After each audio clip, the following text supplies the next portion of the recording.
Okay, yeah. So I generally start. So you professionally go by Laura Noble or Laura Ann? No, is it Ann? Laura Noble. Just Laura Noble. So Laura Noble with the Gallery World, LA Noble as the gallery, LA Noble as an artist. Okay, whatever makes you happy. Well, if I put Laura Noble, I mean, even though the website says Laura Noble, that was just an availability thing. But yeah, so LA Noble, people don't know if it's a man or a woman, which is an advantage. Is it? Yeah. Yeah. Have you met the art world? Well, that was sort of the leading question on that. So have you experienced any sexism in the art world? Funnily enough, Matthew, I have. I'm shocked deeply. And never would have expected that. I know, it's an absolute shocker. It's an absolute shocker, I know. But you do have a British accent, so that does elevate you even still. Apparently, yes. Yeah. I used to be able to get a very good table in a restaurant in New York. That helped me for a while there. So, yeah. It does. Yeah. Other than that, you know, in the UK, it's slightly different to overseas, I think. Oh, yeah. I was thinking to my ears as an American, the British accent always sounds like, everybody sounds like Tilda Swinton to me. So, yeah. Thank God I don't, but thank you. Fair enough. All right. Now, so you do many things. So give me a little rundown of the variety of different hyphens that you are. God, deep breath. Okay, what do? I am an artist. So I paint, sculpt, draw, etch, take photographs a little, but not mostly all of the other things, collage, things like that. I'm a gallerist. So I'm a gallerist who specializes in photography. So I have artists that I represent and nurture and exhibit. I'm an independent curator. So as well as the artists I represent, I also curate on a freelance basis. I write things mostly on photography, essays for books. I wrote a book on collecting photography because I collect photography and, general dog's body and washer-upper. Yeah, my big first thing that I noticed about you when I was researching you is that you wrote a book called The Art of Collecting Photography. Now, notedly, must say that it came out in 2006. So, years ago now. Right. So, my question is not tell me about the book. It's tell me about what's changed since the book came out to now, because that industry has changed rather dramatically in that time. Well, lots has changed. And in a way, that's important. So when I was doing the research for my book, it was important for me to look at previous books about collecting. I mean, I've got a book from the 70s, which D&R buses were going for $3,000 or $4,000.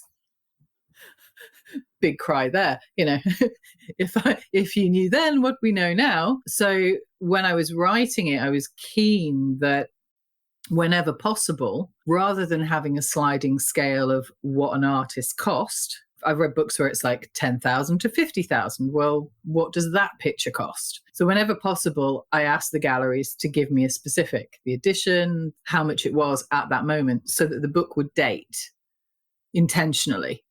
It was also important that the book was useful, not just for people wanting to collect, but photographers, because also photographers don't always have a realistic idea how to price their work or how it works. If they don't understand that structure, how can they sell? It's really difficult. So whenever possible, I asked for examples. The curation section at the end, I had different budgets for different people. I said, right, you've got 1,000, you've got 30,000, you've got 10,000 or whatever it was. And what would you buy with those things? With different experts. So I had a photographer, I had print sales in the photographer's gallery where I used to work. I also had Hal Greenberg, who's a New York dealer who you probably know, and said, what would you buy if you had this amount of money and why? So they all had very different approaches because it's a very personal thing, collecting. So if you're talking about the 19th century, that's a different world. In terms of those collectors, they're a different type of collector. The art world goes through phases. Prints are always going to sell because people like prints on their walls. They like them in their offices. They like them in their yachts. However, You've got the NFT, wasn't even an idea then. Everybody has a website now. Websites were still not the norm. That's a big change. At the time, funnily enough, near to that, Rinko Kouachi was making work like Instagram. She was doing all these square format, pastely colored, pretty pictures of random things in the day that were, more and more books were coming out. She was becoming more and more popular, and in an abstract sort of way, everyday way. So she was kind of preempting Instagram, which I thought was quite interesting. And that was just after the book. So, yeah, I think the way that people consume photography has changed because of social media, because of virtual galleries. I think the pandemic's really reminded people how difficult it is. You've got the people sort of marketing themselves in different ways. It's been helpful in some ways. It's not been in others. I think, a couple of years of things not being the same and being a bit out of kilter, a lot of the networking disappeared, which, has its bad points, but also has a lot of positives. It does take a lot of pressure off of us in many ways. It does. But then after a long time of not networking, it puts a lot of pressure on us to either rekindle or build new networks. Yeah. But also, shifts in history, shifts in politics, they all have their effect. Some of the best art is made during the hardest times. It's like the renaissance of cinema in the 70s when America was on its knees. You got some of the best films ever made. There's a resilience that comes with that. You make things when things are tough. Sometimes you make better work when things are tough. It's not just about the tortured artist. To be honest, I've seen more COVID-related projects than I ever want to see again. I know. I do portfolio reviews online anonymously through Lens Culture, and I am so tired of seeing COVID artworks, and it is exhausting. Don't get me wrong. Some of them are magnificent. There's some great stuff. Yeah. Absolutely. But unfortunately, there's a huge amount of horrible stuff. This is my point on it. I actually have thought through this. It's not that I have a problem with people making artwork about isolation and the separation and quarantines and all this kind of stuff about the pandemic and the effects of the pandemic. My problem is that because they're universal things anyway, whether there's a pandemic or not. Yeah, absolutely. But I feel like they're doing it too early because it's not over. They don't have the time and the perspective on the situation to really give a good reflection. Yeah, reflection's a great word. On the experience, because there's still many of them are still in it, and so I just think people are jumping on that bandwagon a little too quickly. Go for the longer edit. I work with all sorts of people, but I've had many discussions with people where I said, look, you can't rush this. I'm going to do this project. I'm going to start here. I'm going to end here. And then it's going to be brilliant. I mean, Roy Mehta, who just finally the show's on actually because it was delayed because of the pandemic. We've got a show opening in a couple of weeks, and images he took, Revival, in the late 80s, early 90s in Brent. And he found all these, he went back to this work recently and he's still scanning negs. He's made a book, been this huge response to it. It wouldn't have had the impact at the time that it has now. There's things, because of the period, and they're all medium format, black and white, beautiful images, people on the street, people in their home, people feel very present. There's no mobile phones in people's hands to distract them. There's an immediacy to them that perhaps we don't have anymore. There's more of a connection, a human connection in a lot of the images in a way that we've sort of lost because we're all distracted by shiny things. And, that work wouldn't have been appreciated then. It is a little bit of a sense of nostalgia in many ways. Always. Photography has that. Yeah. I mean, that's always the case. Definitely. 20 years is 30 years is a good benchmark to look back at something if you can. I know. I kind of want to go back and find all my old negatives because I used to do concert photography in the late 90s. Right. Bjork, Lenny Kravitz, U2, like all these bands touring around. And I'm like, I Yeah. should sort of revisit that because like I see all these other photographers like having books out and stuff. And I'm like, I was at that same concert. Like I was standing right next to him. I wish I'd got had a those camera at photos. some of the stuff I'd gone to back then. I mean, seeing Prince live, Lenny Kravitz, Let Love Rule tour. I mean, all that was, yeah. I mean, the Love Sexy tour was incredible, but no pictures. I was at the Hacienda every other day. No photos. I mean, you wouldn't have taken a camera; it'd have been stolen. You wouldn't dream of doing it. But Or back smashed. then, I mean, back then you'd take one roll of film a year. I mean, that's the other thing that's changed massively. People take more pictures in an afternoon than they would in an entire year. In 10 minutes, in 3 seconds, if they keep their finger on the button. I mean, it's the true. quantity I mean, is not me. I took a lot of pictures when I was young, but it was expensive to take a lot of pictures. Yeah, and time they counted. An image counted. Yeah, that frame counted. It did. Not anymore. I mean, I remember in the old days, I used to shoot large format, so 4x5 inches. Right. And yeah. I mean, when I went out, I got to snap the shutter 24 times because that's all the film holders I had. And I was done. That's it. I had to go home. Yep. And whereas now I'll go out and shoot 5,000 photos at a shoot. Come on, why not? It's free. Let's do it. Like it's ridiculous. Yeah. Yes. I mean, and the idea of contact sheet, it's gone. That seeing how quickly somebody can capture something great. I mean, that sort of barometer isn't there anymore. It's true. Yeah. Well, I want to go back to something you said. You said the US was on its knees in the 70s. Well, New York was. New York was bankrupt. Okay, fair enough. Yeah, New York was. Yeah, not the whole of the US, but I mean, New York was bankrupt, wasn't it, in the 70s? And look what came out of that. I mean, God, Trump for one, but there's a whole adversity sadly breeds creativity a lot of the time. It does. I mean, even in my own work, like usually when I'm depressed or sad or lonely or whatever, I actually had a good discussion with somebody recently that like I write in a journal, but generally I only write in my journal when I'm sad, depressed, lonely, whatever. And so therefore, like in times later, so like theoretically, let's say my stuff goes into a collection, whatever, they're going to think I'm the most depressed, sad, horrible person all the time because the only time I write in my journal is when I'm sad.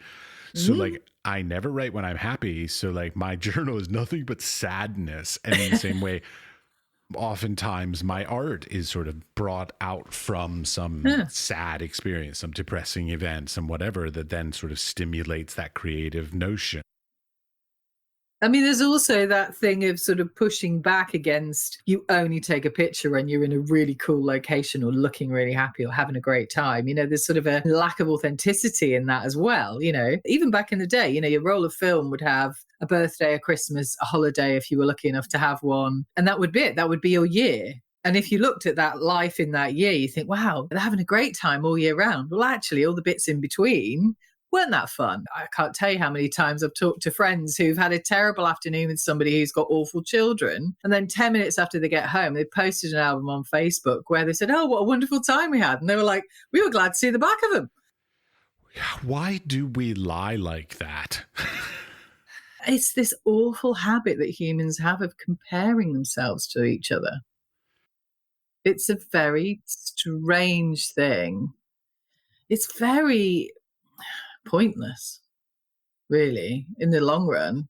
It doesn't serve any helpful purpose. No, it puts pressure on people. It builds anxiety. It's usually not true. I mean, all these, fake airplanes and all this nonsense. It doesn't inspire me. Put it that way, No, like if I see some beautiful person in some beautiful place, living some beautiful lifestyle, I get depressed that I don't have that. Not, hey, I should work harder to get to that lifestyle. It's more like, fuck, I'm not that. I think usually those people doing that haven't worked that hard. I think that's kind of why it's problematic. There's often that element of privilege. So there is, again, it's going to get your back up, isn't it? Because you think, well, they haven't really worked for that. Mummy and daddy have given them that.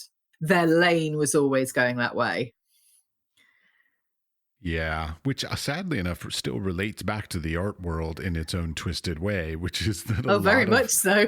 The famous artists and powerful gallerists and curators and stuff either come from wealth or marry into wealth and then gain their power and influence through their parents or spouses' influence and money, which is very sad. I'm still a romantic. It is in a creative, when you think the whole thing is supposed to be about creativity, but it's always been a market. We wouldn't have had the Renaissance without patrons. I know, but I'm still a romantic in the idea that I believe that it should be on talent. Merit. Yeah, I agree. Skill, craftsmanship, talent, whatever word you want to put to it. But it's not. No. After almost 30 years in the industry, I've come to the realization that it has almost nothing to do with talent. It has. You have to have some talent. But some is enough. I mean, it could be to do with being good at marketing. Sadly, Damien Hirst.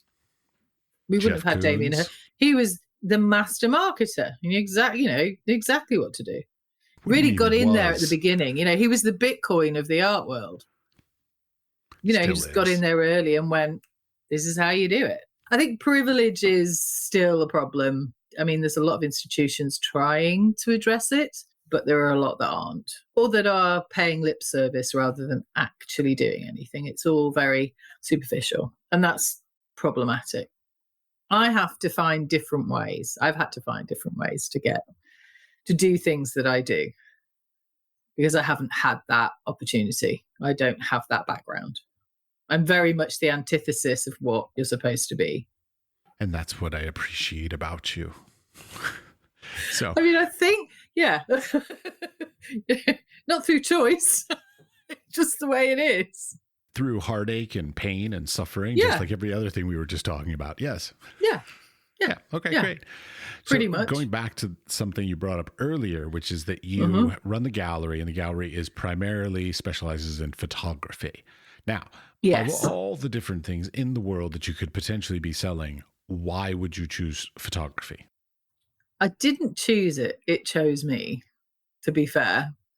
I had no intention of selling photography. If you'd asked me 5 years before I was doing what I was doing, I would have said nonsense. I mean, I studied painting, fine art. I always appreciated photography. My dad's a really keen amateur photographer, and if he'd been born into a different class, he's a bit like David Attenborough with a camera, my dad.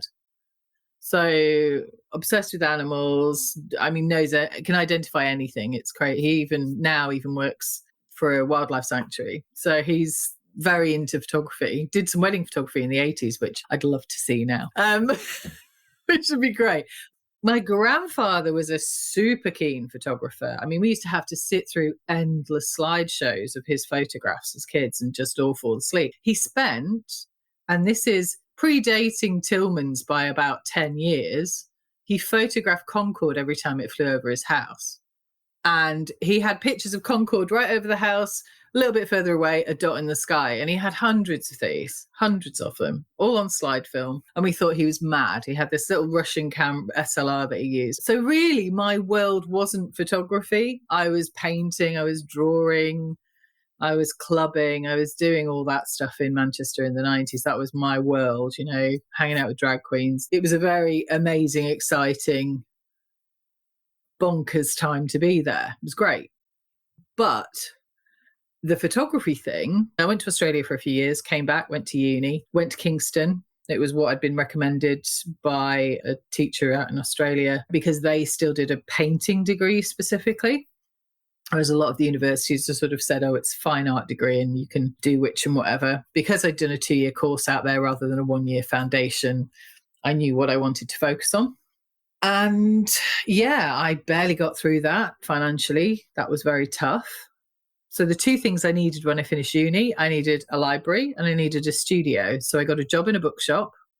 I got a studio in Limehouse. And then after working at said bookshop for a couple of years, terrible time there because they were American and weren't very nice, didn't recognised unions wouldn't promote me, blah, blah, blah. I ended up getting a job at the Photographers Gallery in their bookshop. And I started to really know my stuff, learn and really get the hang of it. And I started going to Paris Photo.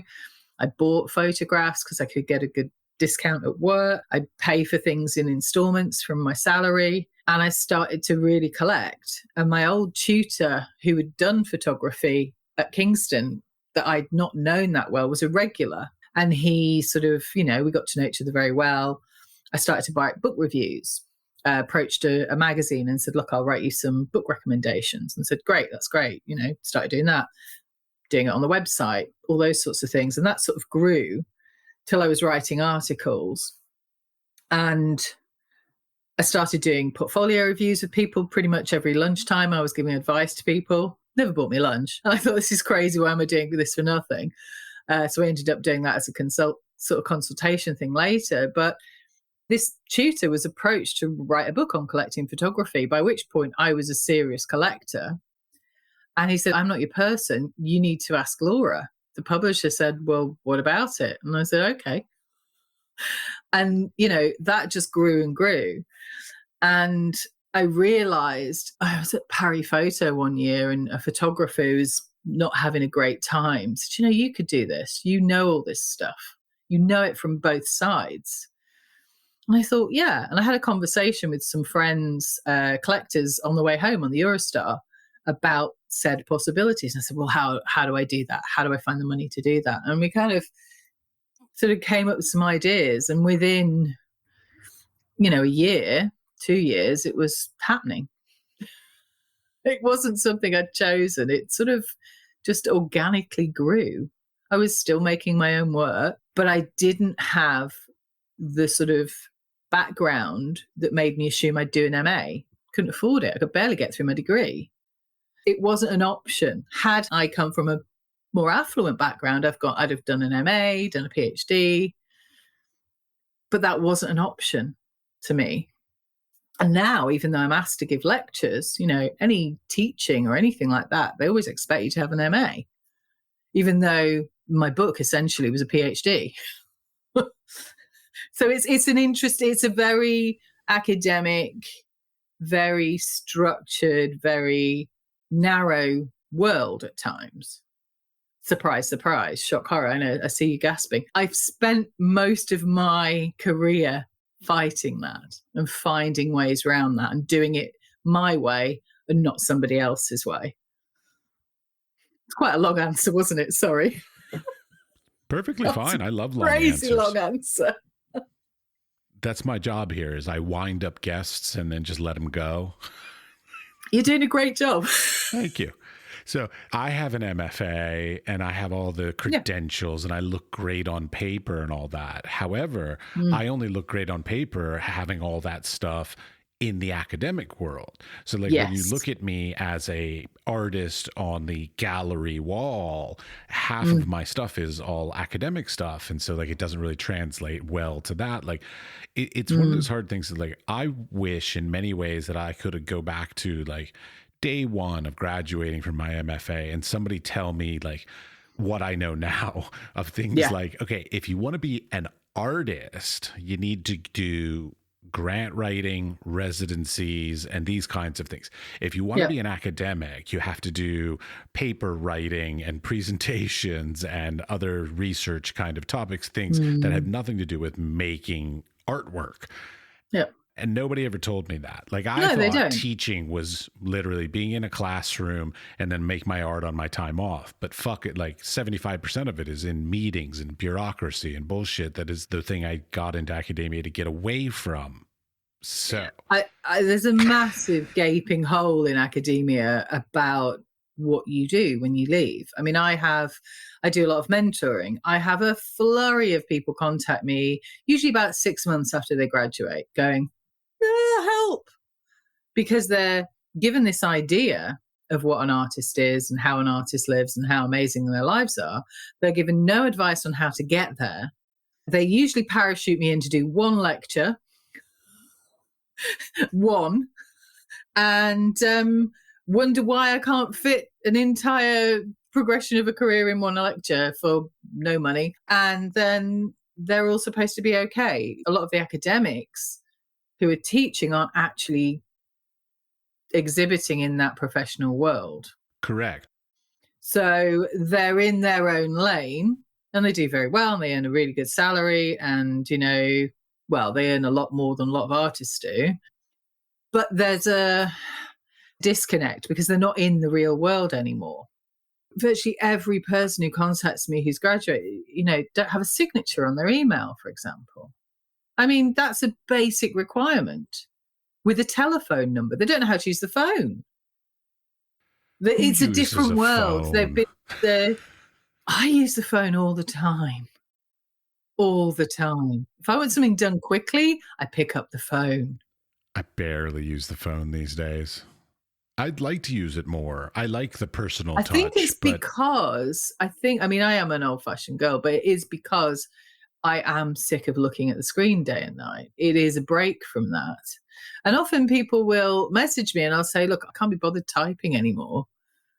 What do you want? and it's great. You know, I mean, I had an artist who was trying to find some models, Chloe Rosso, we were trying to find some trans models for her project, Form and Function, which was the second series. And I said, you know, she didn't want people to be limited in terms of gender. I said, you know, you need to broaden this gender out. They're sort of genderless, the photographs. It's hard to describe them, but if you look her up, you'll see what I mean. That's pretty clear, genderless.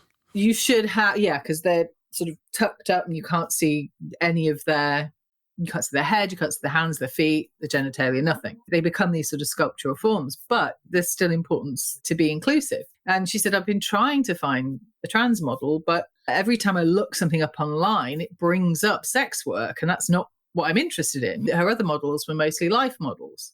And I said, okay, give me an hour.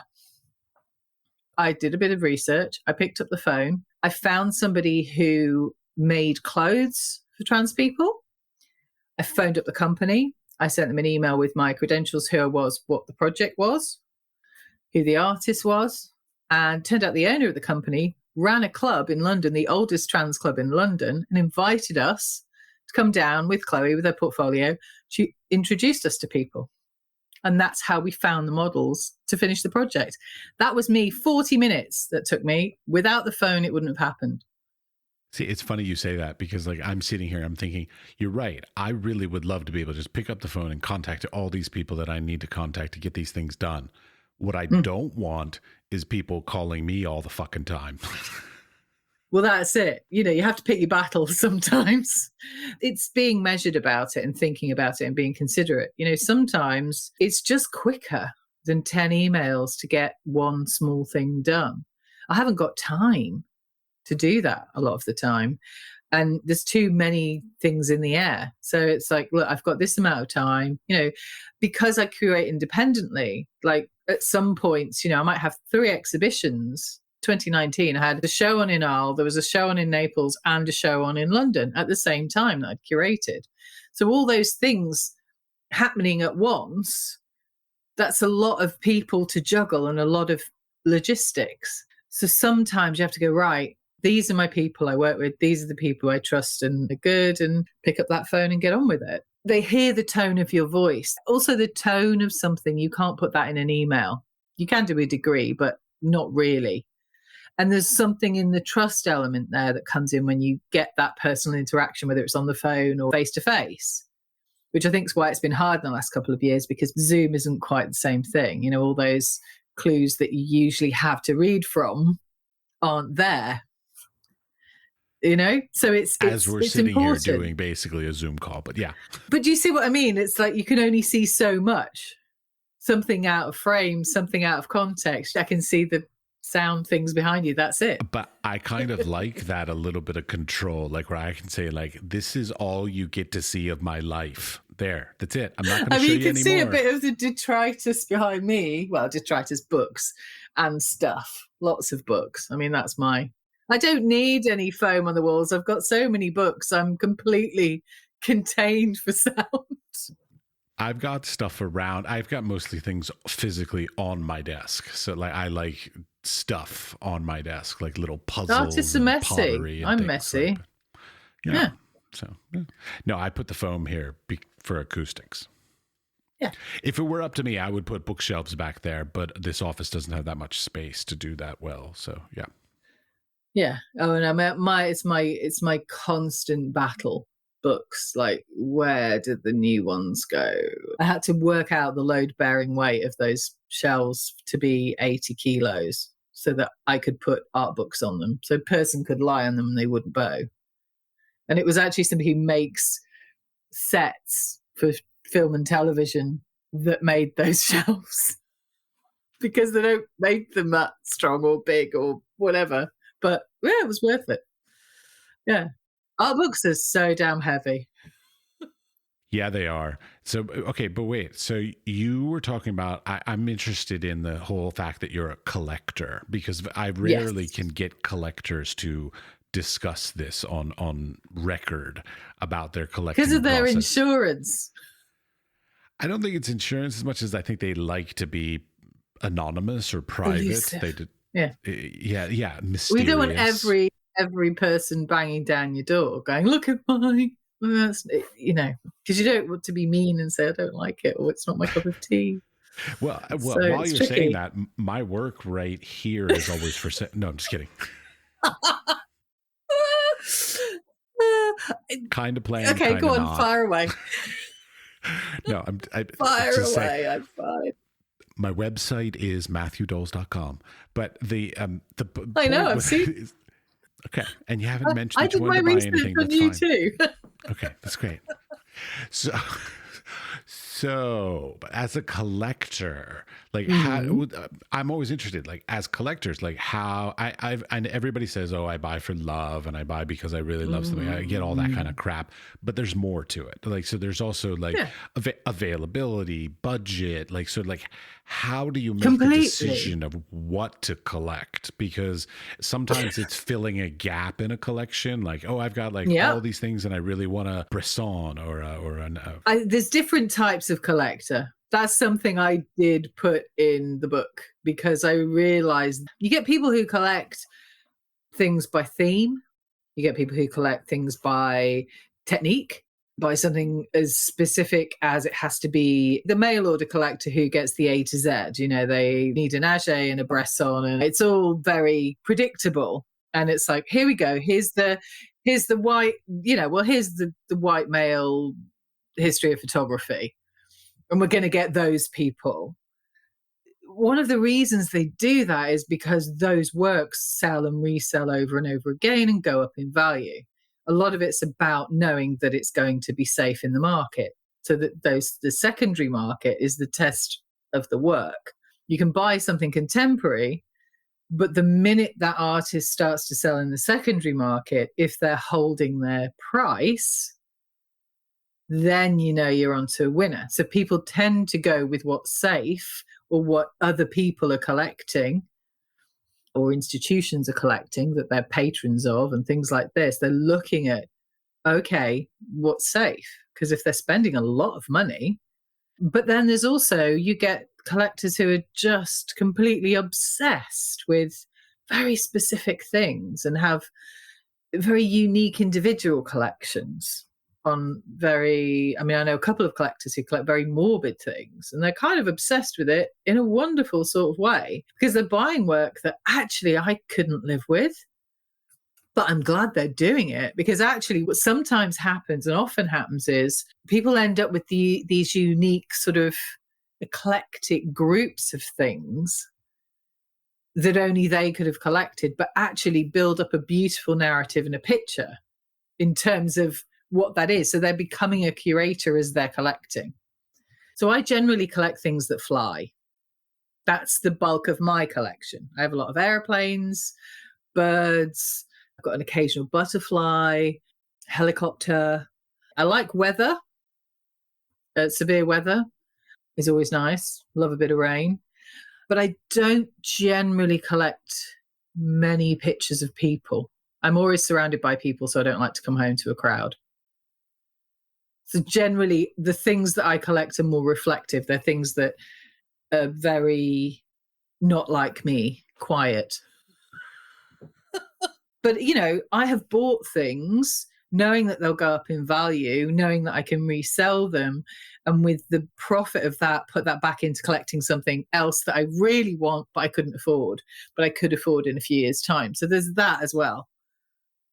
And also, you fall in love with things, but you also fall out of love with things. So it's all very well to say, oh, yeah, this is great, and you're obsessed with it, but then you stop looking at it.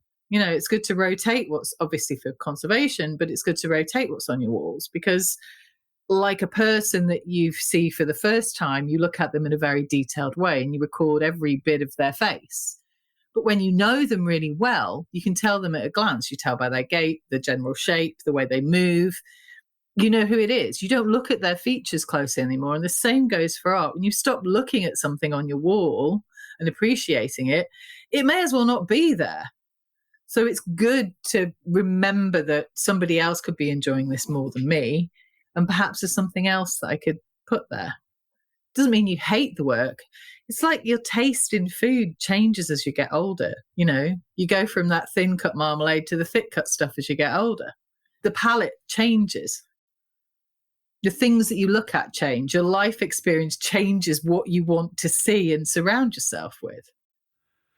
You mature. Sadly, it doesn't always change for the better, but it just changes. No, it doesn't mean you're going to have any taste, but that's right. Yeah. You know, there's plenty of that about, but it does have a relevance. The things that, yes, there are things that you enjoyed looking at when you first saw it, and you still do. But there are also things you think, yeah, I've kind of grown out of that now.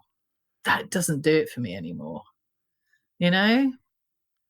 I'm trying to think in my own mind of some things that I like when it comes to art, like looking at art or artists or styles that I've grown out of. I'd say the Dali effect. Most people come across Salvador Dali in their teens. They're blown away by him. He's a genius. He's a maniac, but he was a genius. Fascinating work. There's a point where it hits cliche and you go, okay, love him, but I don't really want a poster or a picture on my wall. I know who I'd rather go for now. But at the age of 13, if somebody said, there's a Dali, do you want it? You go, yes, please. It's a different thing. I had done acid before I ever saw Dali, so like it wasn't really that shocking to me. Yeah, it was a bit pedestrian. Yeah, it was sort of like, oh yeah, I've already seen that. Yeah, that bendy thing. Yeah. No, yeah, I mean, it is interesting how taste. I don't know if that answers your question. I don't know if that answers your question, but no, I don't think you did. If you're collecting for a collection, depends what that collection is. If you're collecting professionally for a museum, that's one thing. There's massive gaps in lots of collections. It's who's informing that collection. And at the moment, the majority is a certain eye, and it's not reflective of the population. That was the most politically correct way of saying that white men rule the arts world.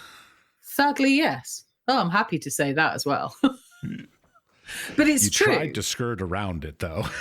It's true. Well, I mean, I mean, anyone who knows me knows I don't skirt around that. Trust me, I spend half my life complaining about that. But it is it's difficult. It's down to who holds the purse.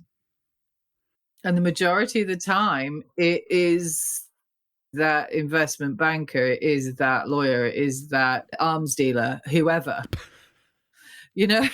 That Russian oligarch, you know. Those people. Yeah, they're really coming into their own at the moment. So, I mean, that's horrifying. It's the last couple of days have been a bit scary and will get scarier. But I think that examination is interesting. I mean, with all the BLM protests, it's been, lots of institutions have sort of gone, hang on, we need to do something here. How much of it is tokenism and how much will be, remains to be seen. There's a lot of tokenism happening. How long that will last? I mean, I've had this fight for years about the lack of representation of women in collections, women's work not being valued as highly because the people buying the work are white males. Shock horror. So, of course, somebody's output and value is not about how great their work is. It's about who's bought them. And there is that, I know very famous artists who have taken, well, it's that old adage, you've got to be 80 or dead as a woman to be known in the art world. A man will have a master retrospective in their 60s or their 50s even, whereas a woman's literally crawling into the grave to get any recognition, or is dead and can't actually speak to the work. I mean, we have this sort of obsession with the tragic female, the Francesca Woodmans, the tragic woman who was never discovered in a lifetime and then she killed herself. Or, and now look, we're making tons of money off this. Yeah, like the Vivian Maier. Yeah, Vivian Maier, it turns my stomach. And it's very, because they're not here to speak for the work. And also, it's quite interesting. I went to a show the other day and I said, there is this thing of putting a price on something. Once somebody's established as famous and collectible, people will pick anything up off a studio floor that they wouldn't dream of exhibiting, but suddenly becomes valuable. I saw work in a show yesterday where literally the paper had been folded several times, still had the tear thing on the top from the pad it was out of, obviously not for exhibition, was framed and mounted. And I just think, my God, I do try and encourage artists to present. If they drop dead tomorrow, what would you want someone to find? How would you want to be perceived? Write about it, talk about it, get used to talking about your work, put it out there so that there is that language, that voice, that identity before the museums get hold of it and change the narrative. Assuming museums ever get a hold of it. Well, they might not, but also someone else might discover something in your own lifetime. It's a good thing to do, to think about that. If I did just fall off the planet today, what would somebody find? And thinking about that, cataloguing your work, doing all that boring stuff no one wants to do, but being organised. I know it's a near impossibility. No, it's not the near impossibility, but like it even goes back to like what you were talking about like taste changing and styles changing and stuff like this. Like with my, let's say my digital files. So of course I've been a photographer for decades. I've got hundreds of thousands of digital files. Well, over the course of my lifetime, the way I keep them organized, I changed. Like, 15 years ago in Lightroom, I would put like 3 stars with a photo. And then now I use Lightroom and I would color code it. At one point it was green for the best one. Well, now it's purple for the best one. And and I don't do the stars anymore. So you mark things for the best rather than subject. Yes. Do you do a keyword? See, a keyword search is really good. I'm always advising photographers to do that because often, there might be a competition you want to enter. And if you've got a good database and you can keyword search it, you'll find stuff you've forgotten you took. Go, actually, that's bang on. Yeah. I'll enter that. Yeah. I've got all that stuff. I've got like my best of my best sort of organized in a subcategorized way that I could easily access them for that kind of purpose. But what I'm concerned about is what you're talking about. Like, what if I drop dead tomorrow? Nobody knows my system. So I have a system of keeping this organized. But if I were to die, nobody knows and understands sort of has a legend to the key system that I put together of how everything's organized. Get one written then. Get on it. What do you want me to tell you? Well, yeah. Do it. Write it down, put it in a folder. If I die on the spine, done, bosh.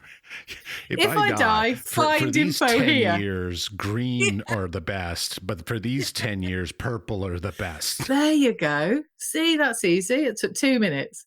Well, yeah, and that sounds lovely. If I also had a place where I could put that document that somebody would know to look for it. So, like, but also, if you went back through them, would you still give them a green or a purple? This is the thing. I would absolutely. Yeah, I mean, hindsight's 2020. If I were to look back on myself, I would probably love what at the time I thought were the horrible photos, the worst photos from the shoot. Now I would probably look and be like, oh, that's so in the moment. It's so subtle, so lovely, so intimate. And I think that's something that you can lose with digital because you edit and delete so fast. You miss a lot of those. Yeah, it's a very important thing to just let it steep.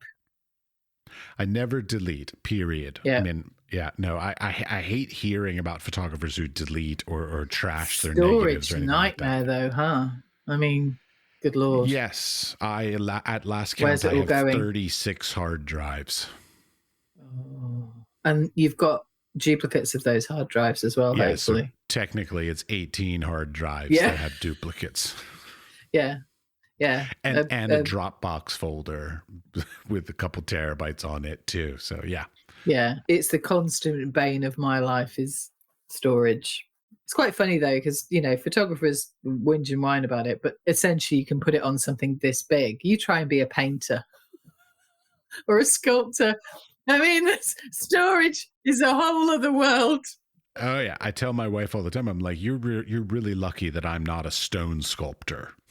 Yeah, the paintings that I make are usually around 1 meter square. That's my favorite size, and they're usually thicker frames. I put the wood side on instead of flat, so they take up a lot of space. But not like a stone sculpture. No, I mean, I had to probably luckily, when I was at college in Australia, the sculpture department closed down because of lack of funds. So I was going to major in painting and minor in sculpture. But because of the studio closing down, I ended up doing printmaking as my second elective. So I could have ended up with that. I mean, I still make things on a smaller scale, still do sculptures, but not on that scale anymore.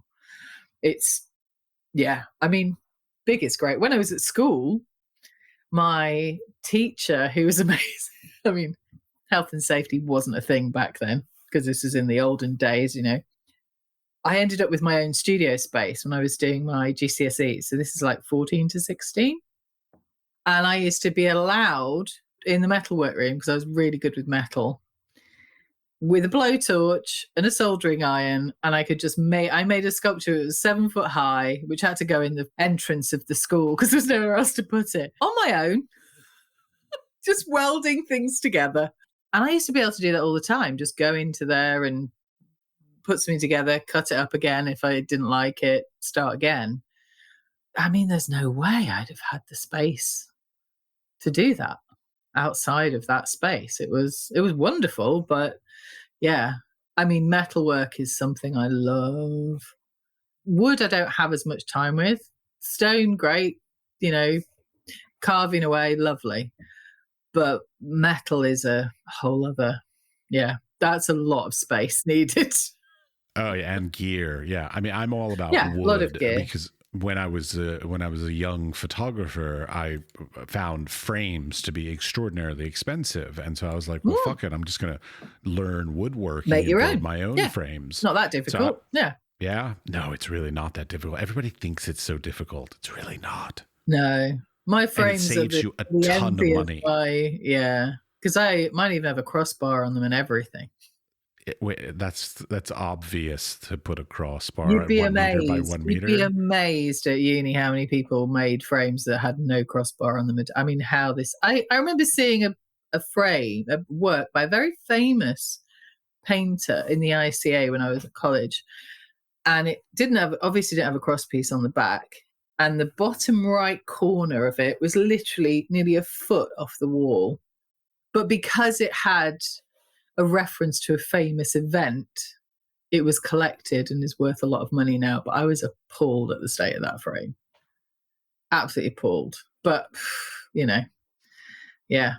But yeah, that basic quality is kind of, you're back to the craftsmanship thing. It's important to any output, whether it's, painting, sculpture, writing, whatever, you have to be able to stand by it. Because you don't want to be embarrassed by it later. Depends. If you can. I mean, but okay, speaking of that, since you are both a purveyor of photography, you sell it and you collect it, how important, since you are sort of both sides of that coin, are archival materials? Oh, hugely important. Massively. Do you know what, though? The thing that everyone forgets about is insects. They remember the light, they remember the damp, they remember the temperature. They always forget insects get into frames. You've got to be really good about that. Really good about that. I don't think I've ever had an insect in a frame. You probably had them framed properly. Oh, okay, or good. stored Okay. properly. But I have noticed that's one thing, depending on where you live as well. It's interesting, like framing. I've had things where I've had it framed by an artist and then the frame itself has been an issue. And I've gone, what on earth? What is this? Wood isn't inert. So there's all sorts of things you've got to be very careful about. But yeah, archival's hugely important. I mean, if you want it to last, of course. And, it's that thing of rotating work, not having it out forever, not being in direct sunlight, all the usual. Yeah, absolutely. Massively important. I think that because there's a lot of inkjet printing as well, that scratches very easily. I saw a piece in a show in a major museum 2 days ago which had a scratch on it, and I was like, okay. I wonder why. Because it hadn't been handled properly at some point, but it was still on the wall. And I could see it through the glass. I was mortified by that. There's this one paper, I'm not going to name the brand and everything, but there's this one particular inkjet paper that, like, I love the texture of it. I love the tone of it. I love the saturation of it. Everything is magnificent, except literally if you just even touch the paper with your fingers, you've scratched it. You've just, like, the ink just like flakes off of it. It's the most annoying thing. So, like, yeah, I mean, there's one thing to, like, archivalness, but there's also, like, strong Handling. and stable. You want it, like, so that it can be touched or at least handled without concern, I guess. Or the magic glove brigade, everyone getting cotton gloves. I'm like, don't use cotton gloves. They're a bad idea. Sorry, what? Cotton gloves. Basically, don't use them. Use nitrile gloves. Cotton gloves, yeah, okay. It's cotton. It's got fibers. You can get dirt in it that can scratch things. The oil from your fingertips can go through the fabric. Don't use it. Basically, a long time ago, someone took a picture of somebody handling something with cotton gloves because it looked better and it caught on. Bad idea. Yeah, no, I totally understand. I always wondered. I'm like, how, so like you. It's just like the magician, Here we go. Well, but like if you have, let's say, I don't know, you're just like sweaty hands, and you put on a cotton glove, that sweat is still going to go through that cotton glove. Yeah, exactly. So, so it's like I've always been like, so how is that really helpful? I mean, I guess it does give a barrier, quote unquote, but like it's really not an but also that barrier. that cotton does hold on to dirt as well and dust, whereas a nitrile glove won't. Obviously, that's not going to happen. Agreed. Nothing's going to stick to it. Yeah. So things like that. I mean, it's quite funny. I mean, I don't know if you have that here. I say the G word. The G clay. That's one of my pet peeves. I wrote a whole blog post about it many years ago, and I think somebody I was working with had mentioned the G word, and I said, I don't use that. Don't use that. It's either an inkjet, it's a pigment print, it's not a G. I'm not going there. And he said, why? So just read the blog post. So, I see. It means, I see. It's nonsense. I'm not a fan of the term giclée. I never was, but you know what it means in French, right? Yeah, spit. Yeah. To squirt. Yeah. Which I like that phrasing, but no. Quite funny. So I mean, it's a nonsense. It's just trying to say, I mean, it's like my least favorite art speak word, juxtaposition. I like Don't get juxtaposition. me started. Don't get me started on juxtaposition. No. I like that. It's a good word. Always used. It's a word that's overused. It's usually used wrongly. It's just trying to sound clever, just no. Yes, I do. And that's why I like that word. It makes me sound clever. Yeah. What's wrong with that? It does. You can say something intelligent without saying a word that is just pretentious. You could just say, in relation to the thing next to it. There you go. Juxtaposition. You just explained it. Yeah. It's that art speak is kind of, I mean, I remember all those that scrambly website where you put in nonsense, and it's sort of hilarious and frustrating. I love it. Funny. I still have my little 500 word thing from them. I have that. I love it. But okay. But you brought up the inkjet versus pigment print. I'll be honest. I've been in photography for going on almost 30 years now. I'm not even sure what's the difference between an inkjet and a big. There isn't really. Okay. I mean, it's terminology. It's terminology, Well, and it's brands and it's various, papers and stuff. I mean, for me, I remember the first time I bought a digital photograph was a big moment. Like, that was a big thing in terms of technology. It was like, oh, this is a big jump. I'm buying something that's it's been taken on a digital camera. Will it be collectible? But it was an airplane, so I had to have it. So it was one of those. And it was, it was kind of interesting. But that, I wouldn't have known about that had I not been at Perry Photo and run into another collector. And I'd said, oh, how are you? Fine, great. Found anything interesting? Bought anything interesting? Oh, yeah, I've just bought an airplane. Where? Sorry, who? Right, bye. And I just ran. I got what I wanted. Hilarious. I mean, it was, but then it was like, oh, it's digital. But the only way it could have been taken was digital at the time, the way that it was made. So it sort of, at the time, justified it being a digital photograph because it was, yeah. So it's interesting how that is no longer a consideration at all now.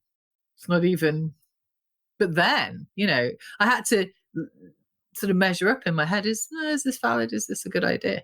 Well, see, like years ago, probably 10, 15 years ago at this point, probably 15 years ago at this point, I had conversations with students and even with other photographers about like, will digital replace silver gelatin and now what are referred to as like alternative historical processes? No. And I was constantly of the position, I said, no, all it's going to do is it's going to make those other traditional processes into a more sort of hand of the artist, a unique and more highly valuable form of a print. More expensive to make.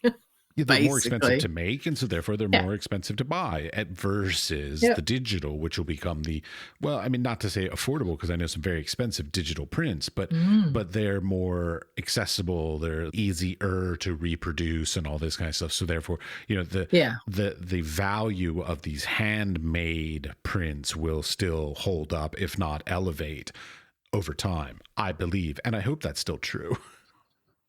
It is still true. And Great. I have a thing with paper and prints anyway. I mean, yeah, with certain, I did a show, Photo 50, and I remember going to New York to see Elizabeth Hayat and see the prints in the flesh. And she makes these, she has these enormous silver gelatin prints, which are stunning. And I know I love them a lot because I wanted to bite the paper. That thing where you just want to put something in your teeth, where it's really good, like to test it. I want to lick it, but I don't bite. It's literally, you want to put it in your mouth, and then I was like, oh yeah, these are good. I really want to munch on these ones.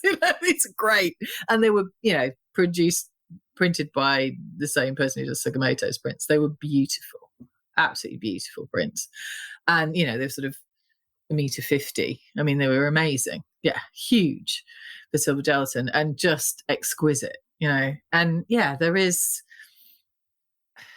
Also, that there's a lot of skill that gets lost. I often have discussions with people graduating who want to be assistants, yet they've never used a lighting rig. I'm like, you cannot get work if you don't know how to operate the kit. That's what you do. That's basically the job for the first few years, is carrying kit, setting up lighting, and getting the tea and running around doing whatever needs to be done. You need to know how to do this so that you get these sort of fine art sort of element, because obviously you've got to earn money as well as make your work. And if you're not taught those fundamentals, it's like doing, it does happen though. I remember getting to uni and noticing how many people couldn't draw perspective properly. I was gobsmacked at that wasn't just part of their toolkit. That should be part of your basic requirements. You don't have to use it, but it should be you should know how an aperture works. It's the same thing, as far as I'm concerned. That should be a basic thing you can do. And I think quality standards, certain things have dropped because there's a lot of things that do things for you now and work things out for you. It's a bit like, I mean, if I go to a store and I'm paying with cash, obviously not that often now, most of it's card, but if I work out the change and give them something so I get a certain amount back, you see the teller going, huh? I don't understand. I can't do mental arithmetic. It's like, really? It's not that complicated. But it's just, handwriting. People don't write things down. I send letters. I'm really old-fashioned, like I'm a proper old lady with that. I write letters to people and have people who write to me all the time. I love it because it's something away from a computer. People go, I got a lovely handwriting. It's because I do it. It's not because I've got amazing handwriting. It's just because I do it. And when you don't do it, you get lazy. Everyone writes like a doctor nowadays. It's a general practice.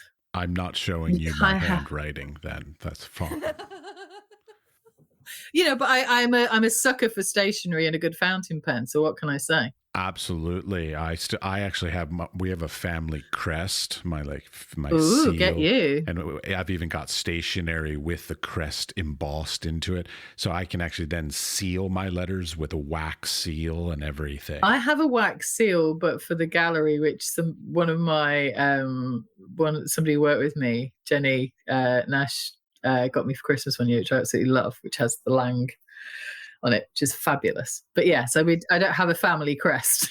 I kind of wanted to, I've been wearing this family crest thing for, 20 years now.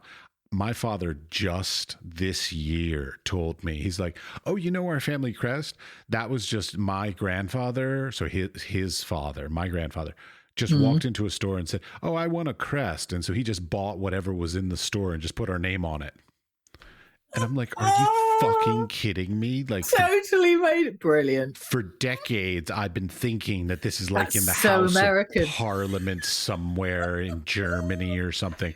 And it turns out like people buying titles, isn't it? It's absolute nonsense. The fucker just went into a store and just basically had our name engraved at the bottom of whatever was in the store. And you've been living a lie. You've been living a lie all these years. That is not the only lie I've been living, but that's the only lie I've found out about. Or you're willing to admit to. No, I admit to almost every other lie I'm aware of. Granddads are great at making stuff up, though. I mean, it's part of their job. Well, but the irony, the horrible irony of the whole thing is, quite honestly, that might just be my dad lying also. So it happens. It happens.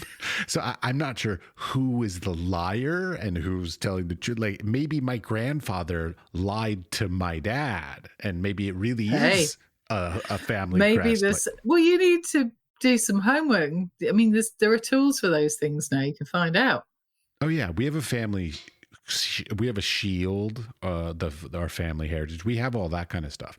But yeah, anyways, it's just ridiculous. Boy, family lies, I tell you, the amount of stuff. So many.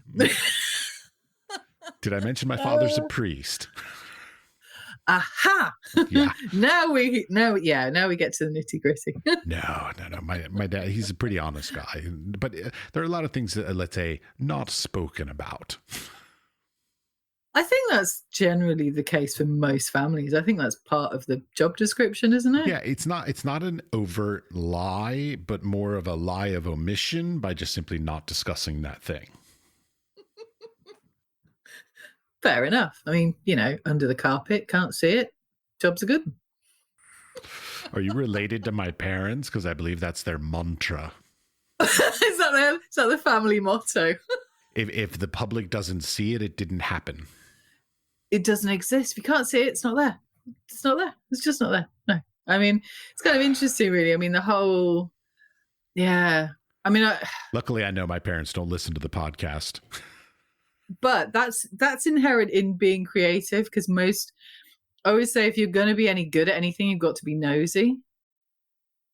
Because that's, a good artist is nosy. Well, my father is an iconographer. You've got to be curious. Ah, there you go. Yeah. So see, my dad's a great photographer. My mum taught me how to draw and shade properly, because she used to draw hairstyles when she was at hairdressing college. So she used to have to learn, so she could draw a head really well. So she showed me how to use things, But I used to have drawings taken off me at school because I was obsessing.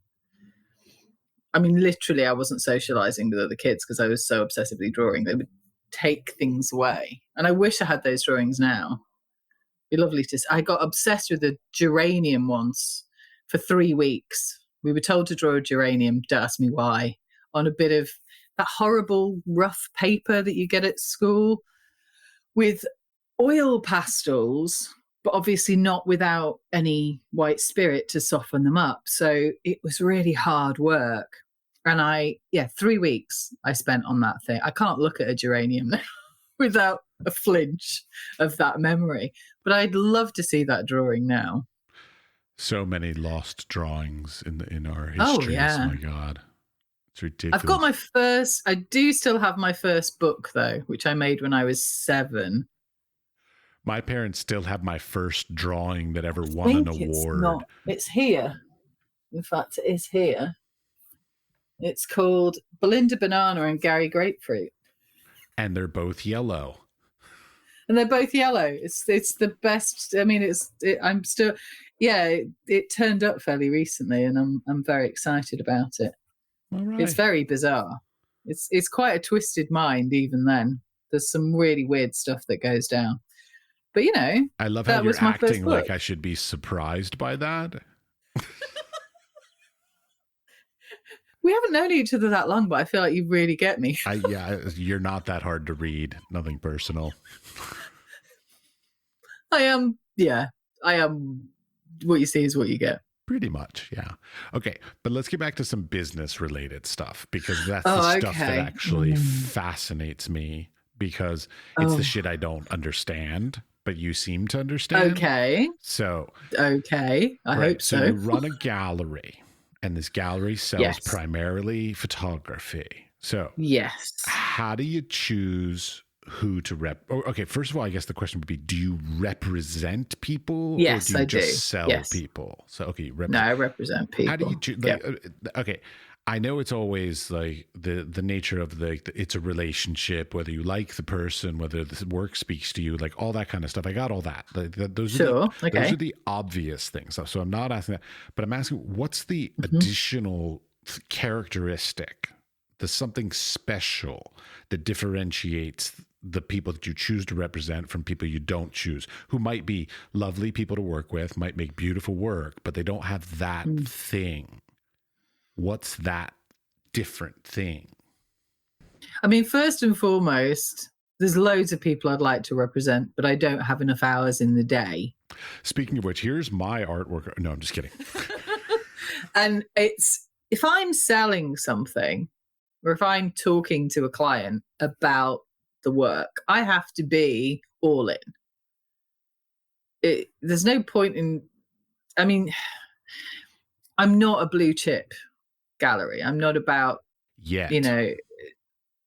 of course, but it isn't, you have to believe in that work. But what's the thing? It's really hard to quantify. I mean, here, let me make it a little more precise. Yeah. So let's say there were two photographers, because we're talking photography, photographers that went to the same school, had the same training, did all the same qualifications, like on their CV. Let's say all their CV pretty much. I'm not interested in that. Fair enough. Love to hear that. So, but let's say they're all identical. Okay. And then the quality of the work, as far as you're concerned, is equal. So then the question is then why would you choose to represent one and not the other? So there's a couple of things. Do you have the clients? Do you have the buyers? What are people coming to you for? What are they expecting to see? There's that. Yeah. Is there someone else out there who does it, what they're doing, better? There's the slow waterfall brigade. Not my thing. The long exposure waterfalls, not for me. They're but beautiful. There are people, but they're a dime a dozen. Absolutely. There's tons of them. Has somebody cornered the market in that thing and does it really well, and there's no room for another one?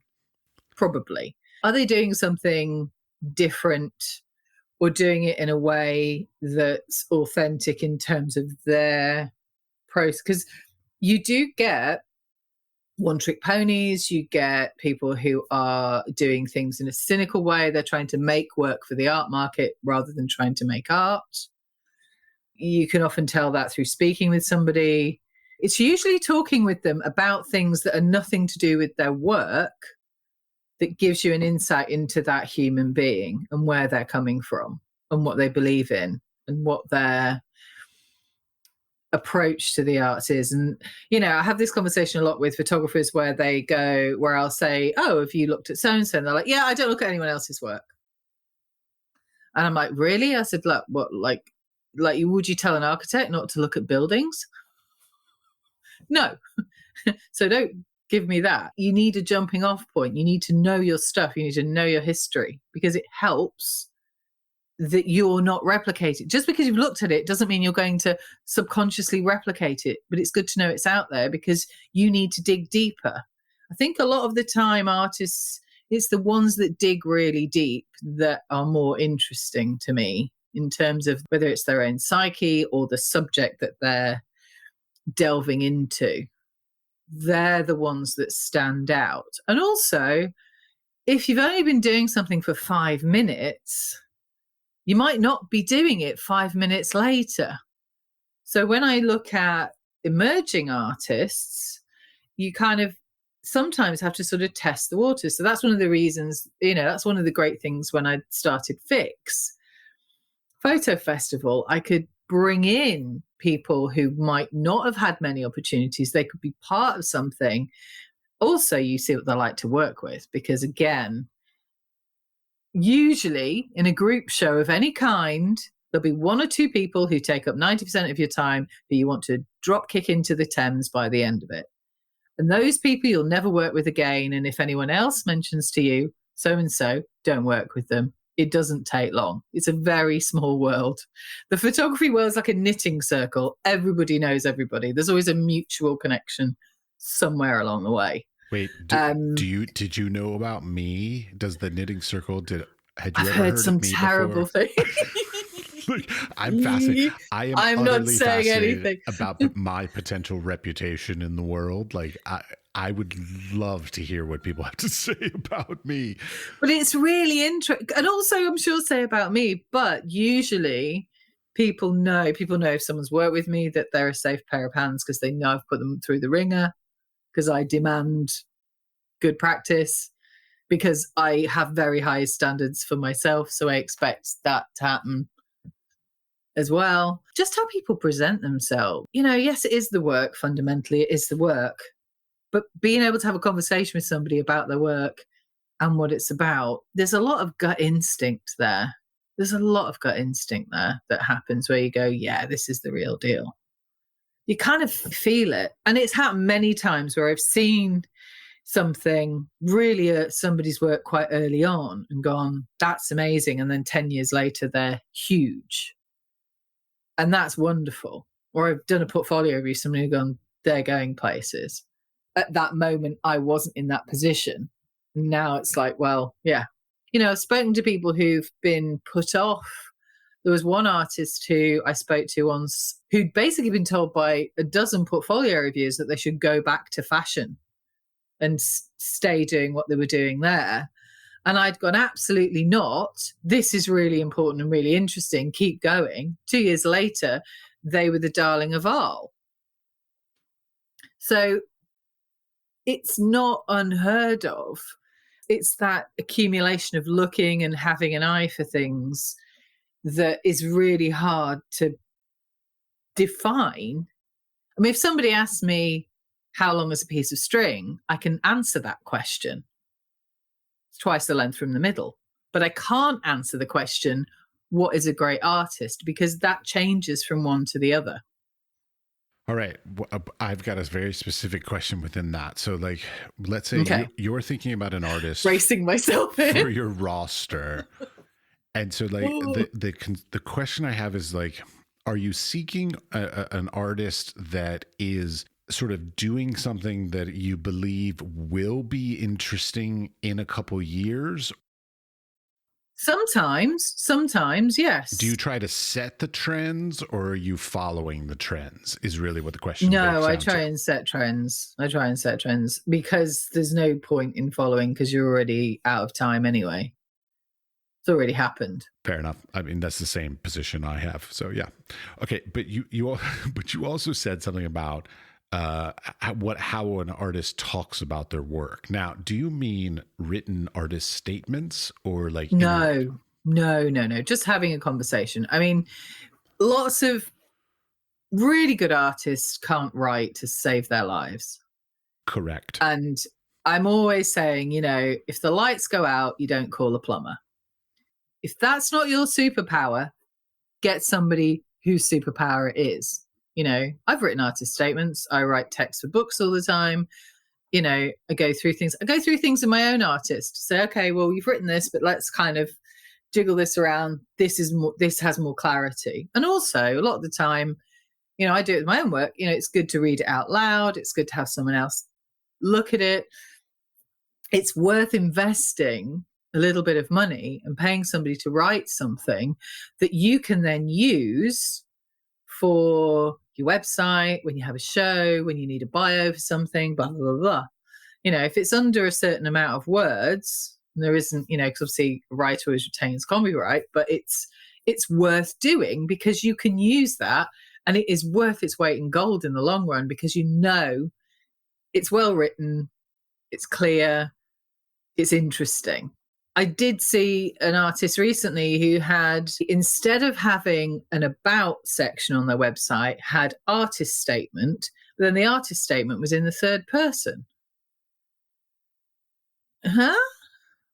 Have about, put it in the third person. Job's a good one. It's little things like that trip people up because when a curator or somebody who's maybe getting work together to group together for a show and they're looking, those little things add up, and show that person isn't ready. If you can't string a sentence together and write something grammatically correct in an email or put a signature on your email, how is somebody going to think you're a safe pair of hands when it comes to text for a wall panel or things like that are important. And if that's not the thing you're good at, get somebody who is. You still have creative control if you don't like what they've written. It's true. Just hire somebody else to write something better. Yeah. Or just more to your liking. Yeah. Done. It's not. Yeah. Continuing on with these business-minded things. Okay. Well, because we can wax on poetically about like artistic this and that for decades. Like that's not that interesting, I feel like, to a certain extent. But the ins and outs, because I mean, I came to creating this podcast because, as you said earlier, basically, I've been in academia and I'm teaching the next generation, and I'm teaching the next generation a bunch of bullshit that I learned 30 years ago. Not what's going on today, like how to run your artistic business now. And so the point of this podcast is to find out how should we run our artistic business now. So that leading on to the question of, because you're a photography gallery, I know that over the years, there's been this waxing and waning of edition sizes, tiered pricing, all these different kinds of things. What's the current sort of trend in edition sizes and or tiered pricing? Less is more. 2 sizes, ideally. 3 at a push. Not that crazy about 3, but occasionally it makes sense. The sizes, small, big. Yeah, but also, I mean, I'm always telling people use a standard size. Those standard sizes are there for a reason. They're physical sizes. Because they're cheap to frame. Because otherwise you're spending a bomb in framing. And, I just say mark up a wall with the different paper sizes, project that image, see how it feels, go out the room, make a cup of tea, come back in. How do you feel about it? Try a different size. See which those two are. Does the size relate to the work? Because sometimes it's important that the work's tiny. doesn't have to be big. It's not the 90s. It isn't art by the square foot anymore. So, you know, there was a lot of trash that appeared in the 90s that was just, oh, it's big, it's great, whatever. It still has to have some kind of meaning, but also a collector who's taking a punt on somebody potentially isn't necessarily going to buy a massive piece, but they might buy a small work. You know, you can always fit a small piece in, but you can't. You have to. There's more consideration when it's a larger work. Does it need? Will it go on the wall? Is it going to have to be stored? Blah blah blah. So there's all that involved as well. Less is more. People kind of get greedy and go, oh, but this one's really popular and I'll make another edition. Well, you're basically insulting the person who's bothering to buy your work at top dollar by them making another edition. You're cancelling yourself out. You want work to sell out. You want an image to sell out so that when your next series comes out, they buy it when they see it so they don't miss it this time. It's important. I mean, I know collectors who don't collect more than 7, including APs, unless there's 7 or less. It's interesting. I noticed because looking at the market and watching the market, you know when things are getting a bit tight, when there's suddenly loads of that, because people are going, I need to suddenly make some value here by just doing one, or putting some paint on top of that print and therefore it's unique because I've done it in a different gesture on the next print. Like, does it mean anything? Is there a reason for that being unique? I don't buy it. I saw a lot of that where it's just completely cynical. So if it's unique, why? You know, I'm always asking people, what is it? Why is it? Why should I look at it? You know, my favorite question. I love the question, why? Like, why have you taken this picture and why should I care? Exactly. You know, it's like when somebody doesn't present their work very well when they're showing work. You know, if you don't care about how you handle your work, why should I care about it?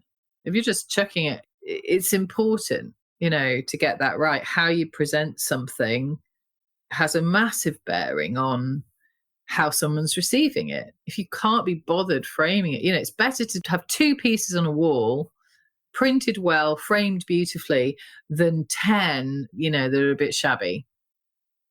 Yes, it might be, you know, and it depends on the environment. It doesn't mean that putting work up with magnets is a problem, because it might work. It might suit the work. But again, just, quality, important. But editions is less is more. Less is more, basically. And a collector, this is one thing that I don't think people realize. Often people don't know what an AP is. And because also with digital printing, you know, there's a certainty in what the print's going to be. It's, if you're not dodging and burning something, it's like it is a throwback from an analog time. However, you know, you should think about that, because you should have an AP that you keep. That should be your pension in theory. I recently heard a story from a printmaker, also in the UK, and he told me that you should also create what he calls an insurance copy, which is a print that, in case one of your images get damaged in shipping to the buyer, that they basically can go back and sign and number that one, this insurance copy, to replace it if it's damaged in transport. And I'm like, that is an amazing idea. Or if it's damaged in transport, you ask somebody to tear up the print and show you the evidence of that tearing up. And then you send the next one so that certificate is with it. I mean, I've happily torn up work with some people, but I've torn up work that's been in a show that they've not been bothered to pick up, and they've gone, well, you know, said, right, well, it needs to be destroyed and I'll send you the proof, or do you want to get it collected? Yeah, no, destroy it, great. You know, or you might have a museum set which tours, but that isn't signed, you know? Sorry, when I was in college, my professors also told us the same thing. They said, when you're done with your stuff, if it's not perfect, if it's not your gallery ready thing, tear it up. And so, what I did was I worked in the studio in the dark room, and so every day at the end of the day, I would actually go through the trash and find the beautiful pieces that had been torn up and tape them back together. And I now have a collection of deconstructed, Frank DePernas, my professors, or some other people that I went to school with. I mean, Susan Hiller would burn stuff and use the ashes. Great. Why not? I love them. Yeah. Yeah. And, I think how, like with any artwork, how you approach it is your output and what's left. I mean, the other thing is, it is self-regulating to a point. But if something pops up on the secondary market and you're edition number 2 and someone else has got edition number 2 because you've made 2 of them on the sly, your career's over. So keep track of that stuff.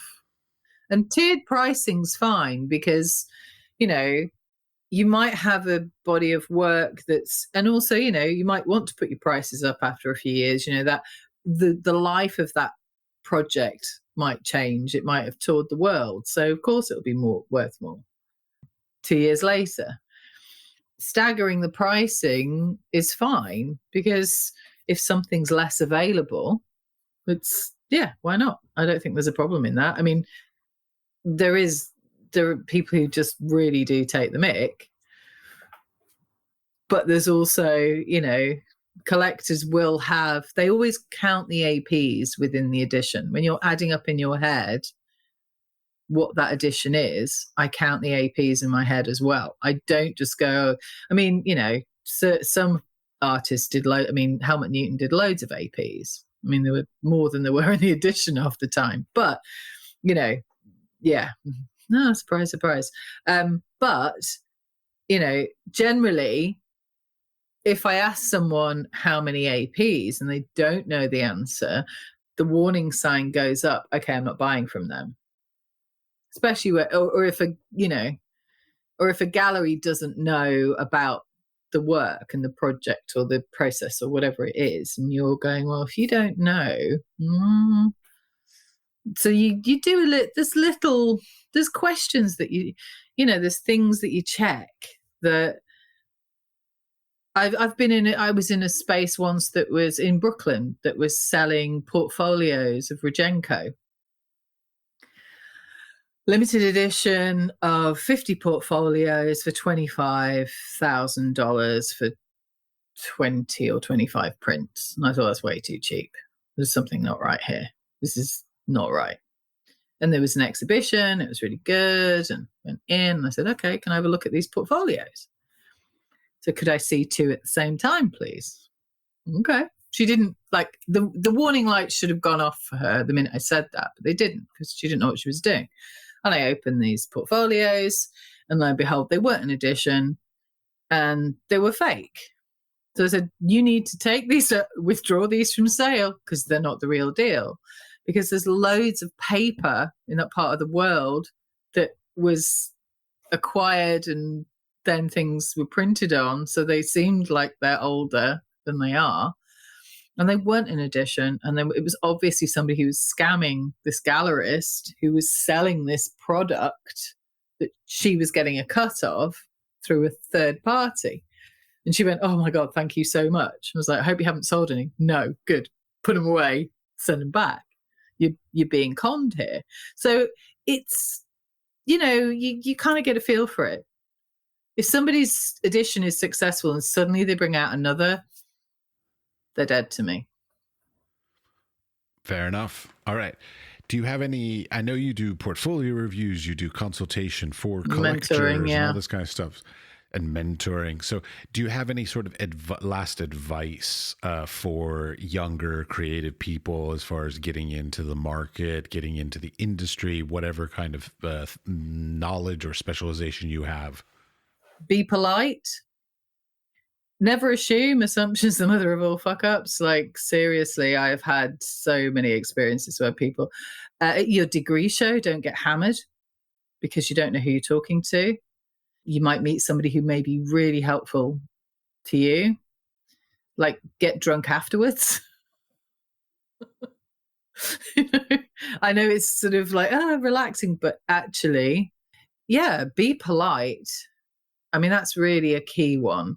Have a good, ask the person that you're about to talk to, do you want me to talk you through, or would you prefer just to look? Because everyone has their own style of reviewing. I'm happy to look at someone's work as they tell me about the project, and I can do those two things at once.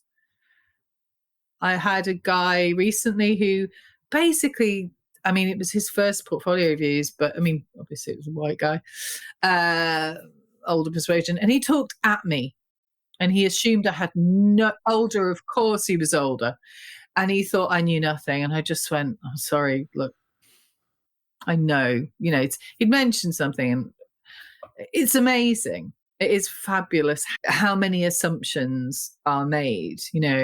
I'm not posh. I'm not blonde. I don't have blue eyes. I didn't go to the right school. So I don't fit that mold. I mean, I'm in the UK. There's a lot of class elements involved here, as well as ethnicity and all those things. I know. I watched Downton Abbey. Oh, yeah. Things have not changed. No. Well, kind of in a way they haven't. Ironically, it's ridiculous, but true.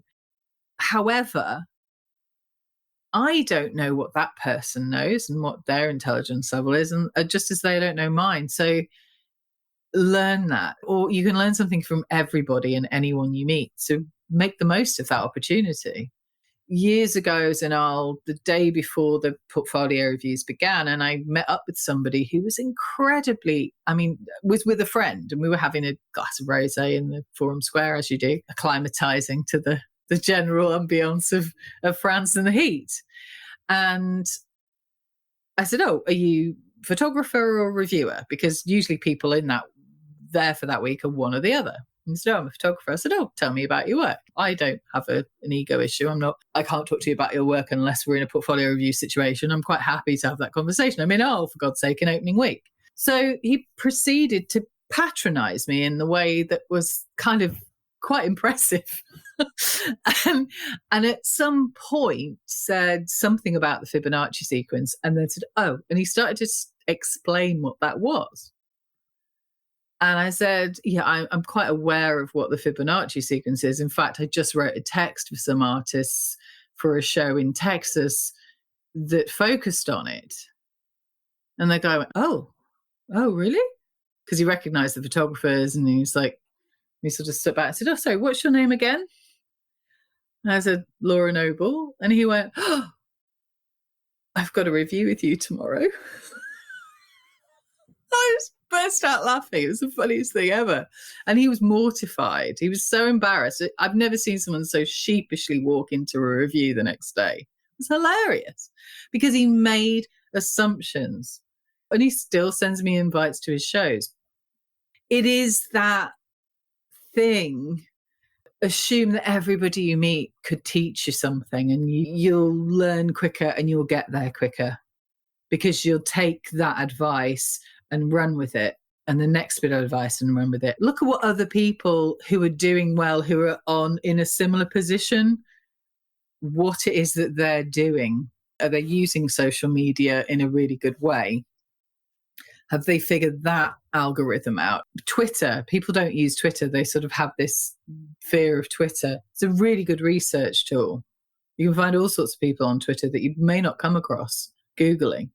There's all sorts of things that are useful that just because you don't like doing them, you have to learn how to kill your darlings and suck it up every once in a while and do the stuff that you don't enjoy, because that's life and that's the real world. It's not always fun. I'm sorry. I wish it was. I wish it was all unicorns and rainbows, but it's really not. Yeah, social media is my Achilles heel by far. That's horrible. It's a horrible thing. It's a bane of all our lives. But it needn't be. Some people seem to do it incredibly well, though, and I am by far not one of those people. We all have our superpowers. It might be making the perfect cup of tea, and that might be much more interesting. I believe social media might be my kryptonite more than my superpower. So again, find somebody who has it as a superpower. Do you have a transferable skill? You could help them with something else. maybe you could do pictures for their website in exchange for them running your social media for a certain amount of time. I mean, there's all kinds of things you can do. The bartering system. Hell I wish yeah. there was more bartering going on. Like I'm all for, like, I've been even doing things like trading artwork with guests on the podcast. I'm like, hey, I just got to know somebody really cool and they make cool artwork. Let's trade. Yeah. Absolutely. I mean, it's a great thing, you know, if you have a skill sometimes it's just having some time for somebody that makes a difference. You know, asking the questions. So look, you know, I'm not there yet, but what advice would you give me? Like asking the question you just asked me, because it's also I think there's this thing of this bravado that you have to fake it till you make it, and you've got to pretend like everything's amazing and you're doing really well all the time. And we all know everyone's struggling. We all know that. So if you do meet somebody at an event, don't take up masses of their time, because they have to talk to lots of people probably. You know, a private view, I get 30 seconds on average with each person. I might meet 200 people in one evening. I can't remember everyone's name, but I'll probably remember what they said to me if it was interesting. Usually not about the work. It might be something else or something random. Remember that, make note of that, and take that with you. And when you do see them again, you've got that point of reference. You know, how is your cat, by the way? You know, like, it shows that you're interested in them as a human being. I think there's this, you can tell when somebody's in by my work mode, and there's sort of a bit of a, you know, that's not the moment. Pick your moments, you know, taking a portfolio of you to Parry Photo and going up to somebody with it under your arm in their booth when they've just spent 30 grand on that booth and they've got to make that back in 5 days. That's not the time to tell them that you're an artist. Unless you're buying, go. It's not the time. You might see them at a party, have a chat, get to know them as a human being. Then maybe later down the line. I think everyone's in a bit of a rush because it's that comparison thing. Oh, well, they're 30 and they've done this. Well, the odds are their journey there might not have been as difficult because they had an in. Or that assumption that because somebody is doing a certain job that they don't have anything, so, well, I should be doing that. I have it all the time. I wish I could do just that, but it's not been available to me. So I've had to find ways to do things differently. And yes, privilege is always going to play a part, always. But decent human beings, pick your people well. You know, those who treat you well, hang on to them, and those who don't, let them do their thing, learn the lesson and move on. Fabulous way to end this. I love Let it. them go. Let them free. Perfect. All right. Well, thank you very much for taking the time to chat. My pleasure. Thanks for having me. It's been, it's flown. It was really cool.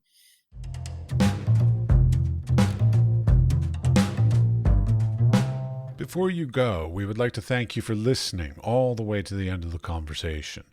We would appreciate it if you would share this podcast with your friends, family, coworkers, studio mates, or anyone with an interest in the arts and creative industries. The building and strengthening of the arts and creative community both today and in the future is at the core of our mission for this podcast. They can listen and subscribe on Spotify, Apple Podcast, or wherever you get your podcasts. We are produced by 5014. The audio was edited by CushAudio Services, and the music was created by Pete Bybee. The Wise Fool Art Podcast is supported in part by an EEA grant from Iceland, Liechtenstein, and Norway in an effort to work together for a green, competitive, and inclusive Europe. We would also like to thank our partners Hunt Kastner in Prague, Czech Republic, and Kunstsentrene i Norge in Norway. Links to EEA grants and our partner organizations are available in the show notes or on our website, wisefoolpod.com.